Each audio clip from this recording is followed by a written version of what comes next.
we're going to try to expel and expound on that so we would know what to look for and just expose them. So a brief history, we're going to start, Jason said about the Illuminati. And the Illuminati is a secret society that was originated May 1st, 1776. Who can tell me another important event that happened in 1776? Anybody? The Declaration of Independence was signed.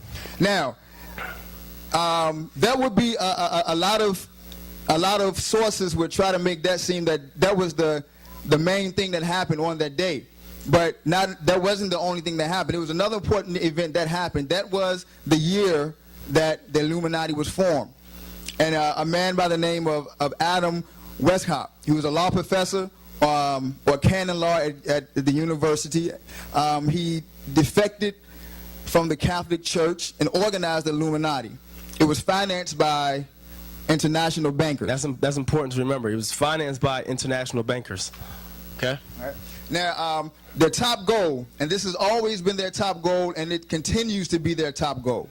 Their top goal was to achieve what we call one world government.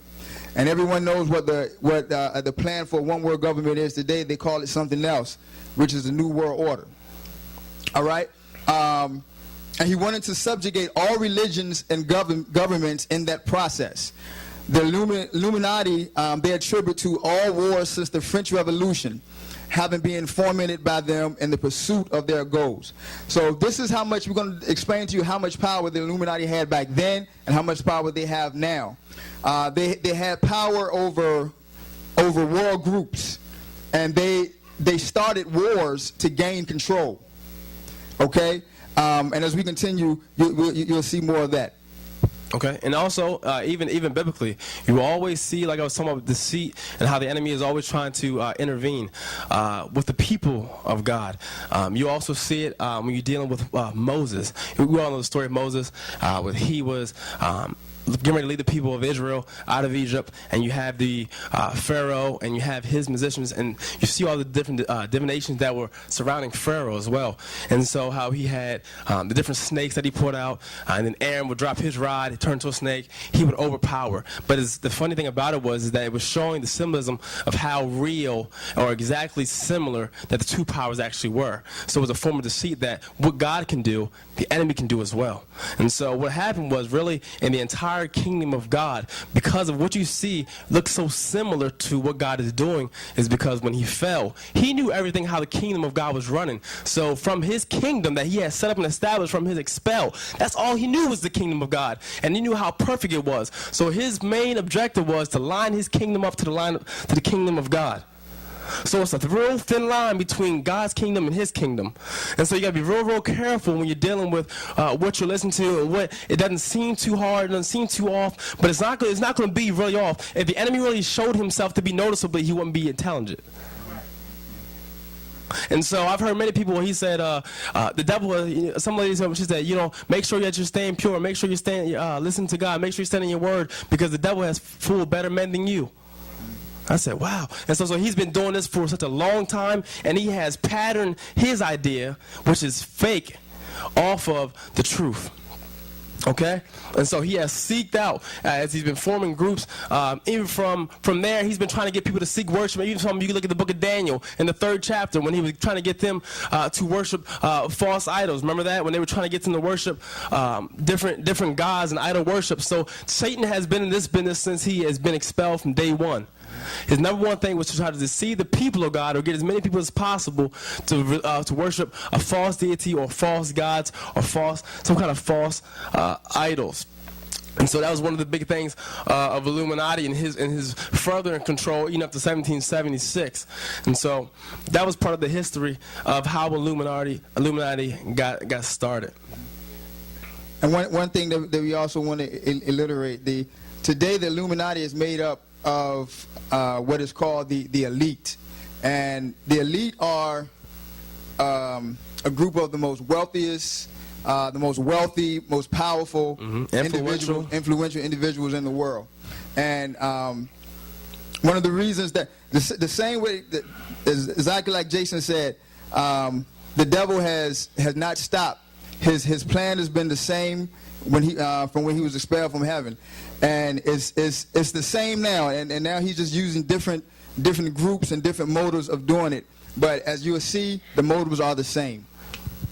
And I want you guys, we gotta lay this foundation for you, so kind of stick with us, because we gotta give you factual information before we actually get into the actual what's actually happening right now. And as you see, as Illuminati has operated throughout time, we have such writers that you might have actually had in your history classes from high school. You might have studied these people in college. We have different individuals, such as Winston Churchill, the Bush family. Some people have completely admitted to. Some people say Barack Obama. It's factual that the Rothschild family also, and also David Rockefeller and many others as well. Remember, we're dealing with the elite of people, and one of the biggest names that people say, where Jay-Z get the name Rockefeller? Well, we have a very, very wealthy man who's very lovely to pattern himself after, and his name was David Rockefeller. He himself was one of the very powerful, wealthiest individuals who dealt with, within the oil and had other strong connections, who dealt with political movements. And so he was, and throughout the history of time, Jay-Z was one who would pattern himself after that name. Okay? And so that name was also carrying power in political movement. Okay, and also we see, in addition to the shadowy and secret organization, several modern fraternal claims to be heirs of the Bavarian Illuminati, and have openly used the name Illuminati in finding their own rights. Just to say this, the secret, you might have heard in Jay-Z's song, he says, we're a secret society, all we ask is trust. You might hear Jay-Z say that. You might hear Beanie Siegel say that. You might hear it throughout different little mixtape. It's a secret society. All we ask is trust. One of the biggest things that you might hear about that is that they might say, if you ever hear someone who might be in it, they say, we're not a secret society. And actually tell the truth, because everyone knows about it. So they're not necessarily a secret society, but they're a society full of secrets. Okay? And so the last part you have here is the Illuminati is a reoccurring theme in the popular culture, reference to such in the organization. Like I was saying before, it's in many genres. It's in print, it's in your television, it's in your video games, it's in your comic series, and everything. It's even in your video games. It's all over the place. They say that 99.9% of all the businesses that you shop at is pretty much owned by someone who's in the Illuminati. Now, how do you say that? Because it was founded off of international bankers. A lot of movement that is happening here in government is moved by money. We all say that. Even the Bible says the love of money is the root of all evil. And a lot of stuff, a lot of things, you can lay most of the biggest controversies in history, even to now, I guarantee, is over one thing: a dollar bill.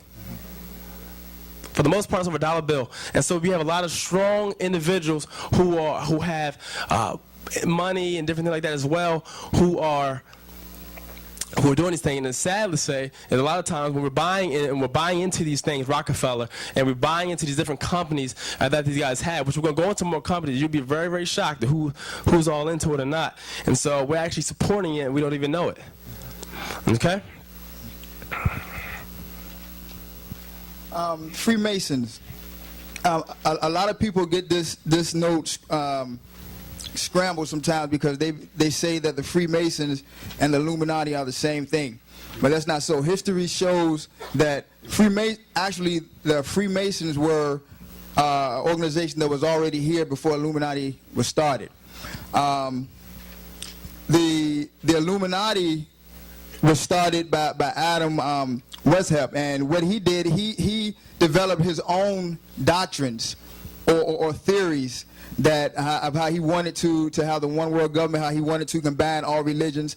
And what he did was, the Freemasons were already here, but he won the Freemasons over. And once again, y'all, we're just trying to establish a foundation here. He won the Freemasons over with his doctrines, and therefore a lot of the high degree, 33rd degree Freemasons, they then join the Illuminati. And that's why you have a lot of their doctrines and a lot of their beliefs are the same. And so